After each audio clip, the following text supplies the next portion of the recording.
You asked, and we're here to deliver an update on the LA City Eviction Moratorium. Is the LA City Eviction Moratorium finally over? There was a city council meeting where they voted on October 4th to end it. But there's some fine print in here you need to see to understand whether the eviction moratorium is over or not. Hey there, Christian Walsh, real estate agent with Wire Associates. We've been helping landlords and tenants understand the eviction moratorium since the very beginning, and we're here with almost the end of the eviction moratorium in LA City. And remember, we can't give legal or tax advice, but for the most honest and up-to-date real estate advice, subscribe to this channel. So the City Council met on October 4th, and we are going to dive into what they discussed. You can also watch their video on YouTube. You can watch the entire meeting. We have some links below, so you can click on that. You can hear feedback from the public, and then you can also see how the council members voted. But here is the important thing to look at. What was actually voted on was not the end of the eviction moratorium.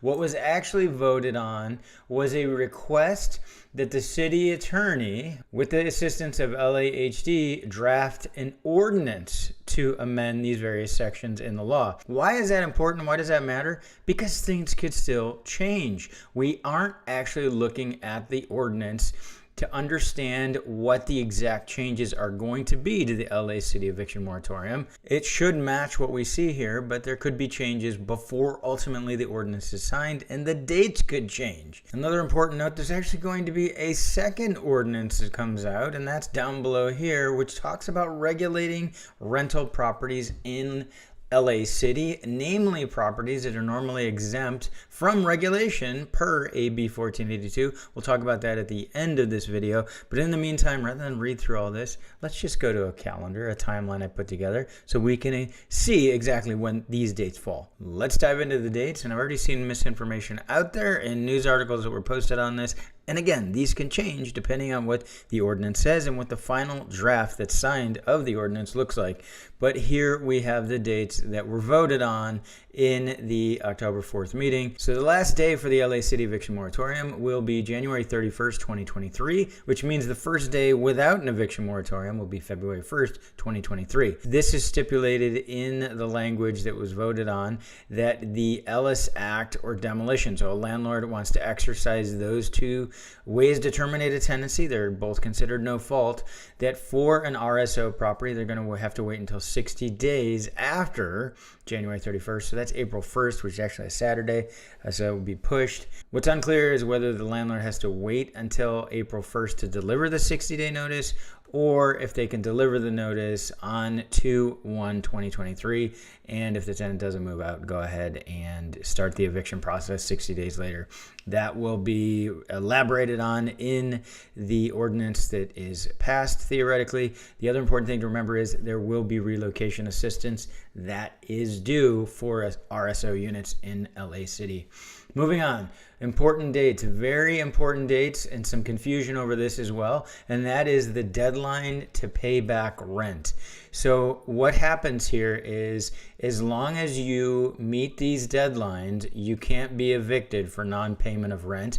The other important thing to remember is, if you miss rent starting February 1st of 2023, you are going to possibly be evicted for not paying that rent, any rent after that. Before that, you have to self-certify for the months of December and January, and you will be protected. So the rent payback deadline, and this would be for any rent that was not paid March 1st, 2020 to September 30th, 2021. This is also referred to as COVID-19 rental debt. It's technically not rent, it's consumer debt, and that must be paid back by August 1st, 2023. That's actually the state law. They've adopted the state law on this. In many cases, this rent was already paid for by the rental assistance program. A lot of folks had this rent covered. The second rent payback deadline, so this would be for any rent October 1st of 2021 through the end of the LA City Eviction Moratorium, which is January 31st, 2023. Any of that rent must be paid back by February 1st, 2024. So that is a full year after the end of the LA City Eviction Moratorium. It is due by then for rent that's late from those time periods. Some of this rent was probably also covered by the rental assistance program, but that assistance ran out in around March of 2022. They weren't covering months beyond that, although there may be some local areas in LA that have rental assistance and are bringing back rental assistance. Stay tuned on that. A couple of other important things that happened a full year after the end of the LA City Eviction Moratorium, which would be February 1st, 2024, is evictions can move forward for an unauthorized pet or person in a rental unit. So if during COVID families moved in together and that wasn't authorized by the landlord, or a renter decided to get a pet, they couldn't be evicted for these things under the eviction moratorium. Starting February 1st, 2024, if nothing else changes between now and then, a landlord can give a 30-day notice to cure and then move forward with an eviction. And the last important thing that happens a full year after the LA City Eviction Moratorium ends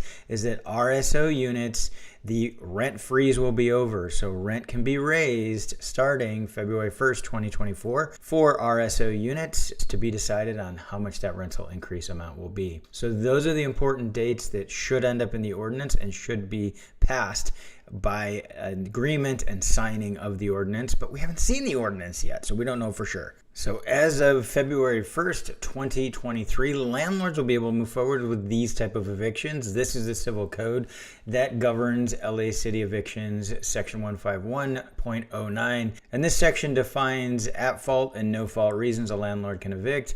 One important one a lot of folks have been asking about is owner move-in. Owners will be able to move in again to their units.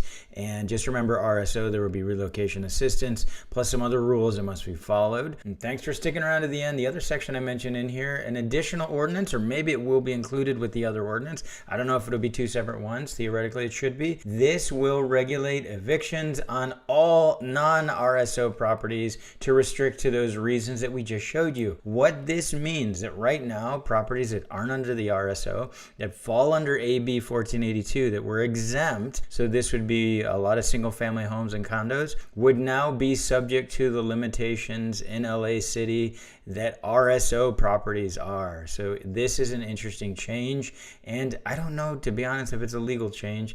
I'll leave that up to the attorneys to duke that one out, but this will change how landlords can terminate tenancies in LA City for every single rental unit. And the deadline to draft the ordinance for implementation would be the end of the eviction moratorium, January 31st, 2023. So leave your questions and comments below. I want to know what you have to say about it. There was over an hour of public comment in the city council meeting, so I know there's a lot of people with a lot of things to say about it. Leave that in the comments below. Make sure you subscribe to our free weekly email newsletter so you will be sent these videos. You don't have to sit and wait. They'll come to your inbox on Sundays. If you found this video helpful at all, make sure you click that like button. Thanks for tuning in. This has been Christian Walsh, real estate agent with Wire Associates, and we want to hear from you.